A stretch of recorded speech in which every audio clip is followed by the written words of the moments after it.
नमस्कार, आदाब। Fact news में आपका स्वागत। राजस्थान, जी हाँ, राजस्थान की राजधानी पिंक सिटी जयपुर और पिंक सिटी में पत्रकारों का एक संगठन है पिंक सिटी प्रेस क्लब।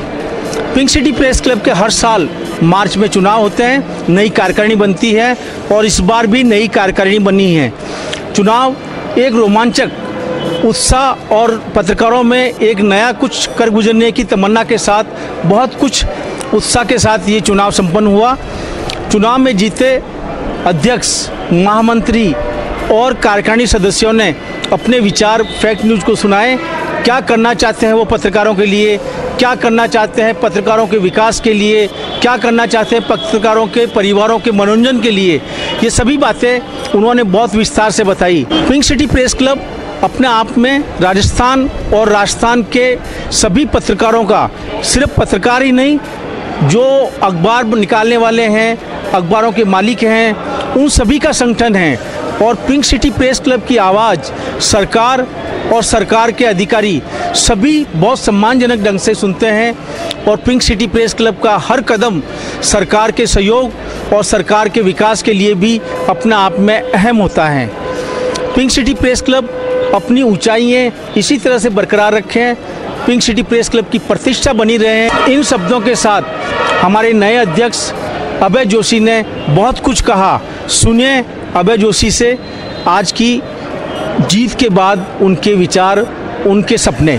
सबसे पहले तो मैं हमारे तमाम वरिष्ठ पत्रकार साथियों, युवा पत्रकार साथियों का आभार जताता हूँ जो एक बहुत ही अच्छी कार्यकारिणी चुन के लाए। आज बाकी साथी भी हमारे जो पिछड़ गए वो भी अच्छे लोग हैं, लेकिन अंत में जब परिणाम आज सामने है तो पूरी कार्यकारिणी जिसने आशीर्वाद मिला वरिष्ठ पत्रकार साथियों, युवा का, उन सबको मैं आभार जताता हूँ। और एक परंपरा हमने डेवलप की थी, मुझे 6 महीने का मौका मिला था पिछले अध्यक्ष काल में, तो हम चाहते थे अब अध्यक्ष का निर्धारण हो तो यहाँ जात पात धर्म मजहब या किसी आधार पे नहीं हो, काम आधार बने।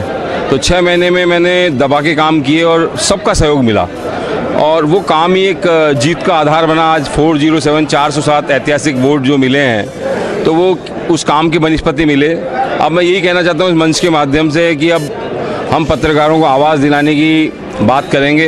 अभी माननीय मुख्यमंत्री से मेरी बात हुई, 572 की जो लॉटरी थी खुल चुकी, एक तो वो उसमें लॉटरी में आने से वंचित रह गए वो साथी, और तब से लेकर अब तक जो पत्रकार साथी पत्रकारिता में आए हैं उन सबको आवाज़ दिलाना हमारा एक मुख्य एजेंडा रहेगा। वरिष्ठ पत्रकार साथियों की पेंशन जो रोक दी गई थी, 4.5 साल से वो अटकी हुई थी, तो वो पेंशन शुरू हो और उसकी राशि 15,000 हो। एग्रीडेशन में हमारे साथियों जो परेशानियों का सामना करना पड़ता है तो हम चाहते हैं संस्थान की स्वीकृति की बाध्यता उसमें रहती है। हमने सरकार से कहा है कि साहब ये अधिकार आप प्रेस क्लब को दे दो और पैमाना तय कर दो कि 3 साल या 5 साल कोई प्रेस क्लब मेंबर रहा है तो प्रेस क्लब को आप दे दो। वो अगर आपको राइटिंग में देता है कि हमारे यहाँ मेंबर है, आप उसका एग्रीडेशन कर दो। तो इस पे हमारी सरकार से बात चल रही है, तमाम चीज़ें हमारे सामने हैं। एक प्रेस प्रीमियर लीग होती है हमारी, ऐतिहासिक है प्रेस क्लब की, हम चाहते हैं उसे अक्टूबर नवंबर में हम लोग करें। अभी तक फरवरी और मार्च में होती है, हम चाहते हैं अक्टूबर नवंबर में करें। प्रोफेशनल लोगों को बुला के ट्रेनिंग दें हमारे पत्रकार साथियों को, और उस टूर्नामेंट को हम ऐतिहासिक करना चाहते हैं। इस बार हमने कोशिश की, लेकिन जो कमियां रही वो अगली बार कमियां नहीं रहेगी और प्रेस क्लब का मान सम्मान और स्वाभिमान बना के रखेंगे। प्रेस क्लब में किसी गुंडे माफिया का प्रवेश नहीं होगा, प्रेस क्लब के दरवाजे सील बंद होंगे, रात को किसी तरह की बार में दादागिरी गुंडागर्दी नहीं होने देंगे, प्रेस क्लब का माहौल बिल्कुल साफ रखेंगे।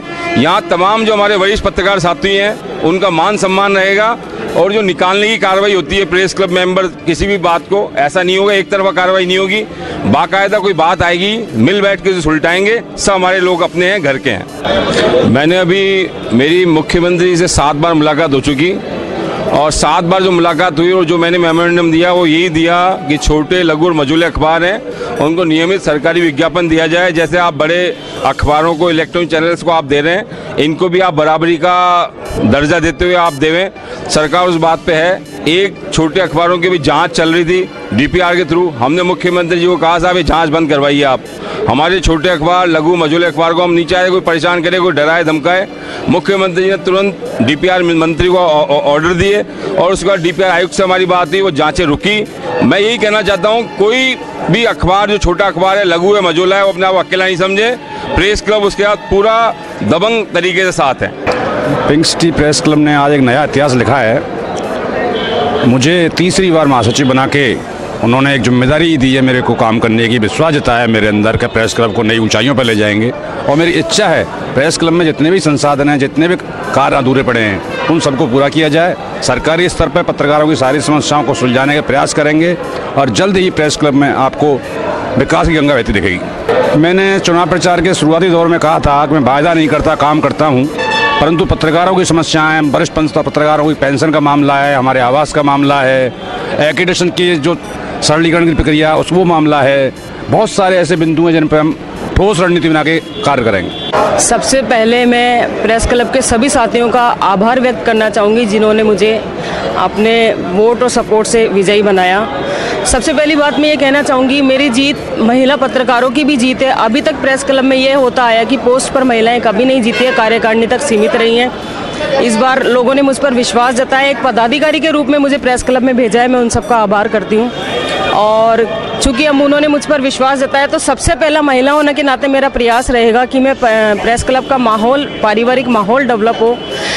प्रेस क्लब से लोग, महिलाएं, पत्रकार मेंबर्स आ नहीं रही हैं, वो क्लब से जुड़ें, क्लब में आए, गतिविधियां इस तरह की जाए कि महिला पत्रकार जुड़ें। महिला पत्रकार के साथ साथ ही पत्रकारों के परिवार के सदस्य ज़्यादा प्रेस क्लब से जुड़ें, ऐसा मेरा प्रयास रहेगा। और 15 लोगों की हमारी कार्यकारिणी, मिलकर हमें काम करना है। महिला पत्रकार होने के नाते मेरी ये भी कोशिश रहेगी सभी में आपसी तालमेल बना रहे और क्लब हित में काम हो, किसी तरह का विरोधाभास न हो। इसके अलावा हम क्लब के विकास के लिए जो भी संभव होगा काम अपने एग्जीक्यूटिव के साथ मिलने की कोशिश करेंगे। वरिष्ठ पत्रकारों के लिए मेरी एक इच्छा है कि एक कॉफ़ी हाउस कहीं डेवलप किया जाए जिसमें वरिष्ठ पत्रकार आए, बैठे और उस कॉफ़ी हाउस का इस्तेमाल हो। इसी के अलावा मेरी एक कोशिश ये भी रहेगी कि महिला पत्रकार ज़्यादा जुड़े, कुछ ऐसी व्यवस्था हो कि उनकी आरामदायक बैठने की जगह हो जिससे वो रिलैक्स फील करें और प्रेस क्लब में आने की सोचे। अब तक ये देखा गया है कि महिला पत्रकारों की शिकायत रही है कि प्रेस क्लब में वो आते हैं लेकिन कन्वीनियंट उनको तो नहीं लगता, इसलिए कुछ ऐसी व्यवस्था की जाए कि वो आए और लोगों की तरह फैमिली रूम या इस तरह का डेवलप किया जाए महिलाओं के लिए, या महिला रूम एक बनाया जाए जिसमें वो आए, बैठे, रिलैक्स करें, उनको लगे उनका क्लब है। अभी तक ये लगता रहा है कि महिलाओं को यहाँ आराम नहीं मिल रहा है या सुविधाजनक वो नहीं मिल रहा है।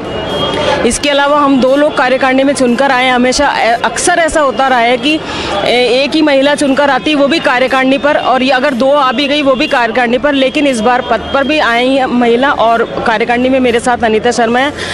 अनीता शर्मा के साथ मैं और अपनी सारी टीम के साथ बेहतर से बेहतर करने का प्रयास करूँगी। ये मैंने रिकॉर्ड मत से जीता है और 7 बार लगातार 7 बार मैं यहाँ जीत के आई हूँ और बबीता शर्मा भी जीत के आई है। और महिलाओं के लिए मैंने पहले से सोच रखा है कि महिलाओं के लिए अलग से एक रूम की व्यवस्था की जाए जिसमें वो आराम से बैठ के मीटिंग कर सके, थोड़ा रेस्ट आराम कर सके। हालांकि महिला पत्रकार बहुत कम आती हैं यहाँ, लेकिन मेरी कोशिश ये रहेगी कि महिलाएं ज़्यादा से ज़्यादा आएँ और हम मिलजुल कर सब महिलाएं रहें और हम महिलाओं के लिए एक अच्छे प्रयास भी हों और परिवार भी जुड़ें। और अब जैसे हमारी पूरी कार्यकारिणी आई है, अभय जी आए हैं, मुकेश चौधरी जी आए हैं, रघुवीर जागड़ी जी आए हैं और हम पूरी कार्यकारिणी मिलजुल के काम करेंगे और मतलब किसी के साथ भी हम कोई बदले की भावना से काम नहीं करेंगे। इसी के साथ इस बार ऐसा प्रयास किया गया कि पत्रकारों के चुनाव पत्रकार स्वयं नहीं करवाएं बल्कि बाहर के लोगों को ला करके वो चुनाव करवाए गए और बाहर के लोग चार्टर्ड अकाउंटेंट, एडवोकेट और समाज के प्रबुद्ध नागरिक थे। उन्होंने ये चुनाव संपन्न करवाए बिना किसी पक्षपात के, बिना किसी तनाव के। उनसे भी सुनिए उनकी ज़ुबानी। पिंक सिटी प्रेस क्लब के 2019-20 के चुनाव के लिए पहली बार किसी बाहर के लोगों की एक टीम बनाई गई है। मेरा पिंक सिटी प्रेस क्लब से कोई डायरेक्ट इनडायरेक्ट कोई लिंक नहीं है। प्रबंधकारिणी ने पहली बार ये निर्णय लिया कि बाहर के लोगों से निर्वाचन करवाया जाएगा, तो हम लोगों ने ये जिम्मेदारी संभाली। निर्वाचन हमने भरसक प्रयास किया कि निष्पक्ष हो, पूरी तरह से निष्पक्ष निर्वाचन हुआ है। सभी क्लब के सदस्यों ने भी भरपूर सहयोग किया है। प्रबंधकारिणी के 10 पदों के लिए निर्वाचन हुआ है। उपाध्यक्ष के 2 पदों के लिए, महासचिव का 1 पद, अध्यक्ष का 1 पद और कोषाध्यक्ष का 1 पद के लिए निर्वाचन हुआ है। मैं गजानंद गुप्ता जयपुर से हूँ और मेरे साथ में मेरी पूरी टीम 11 जनों की टीम ने मेरा भरपूर सहयोग दिया है। पिछले 3 दिनों से अथक प्रयास के बाद, अथक मेहनत के बाद सुबह से शाम तक लग के हमने ये निर्वाचन सफल किया है।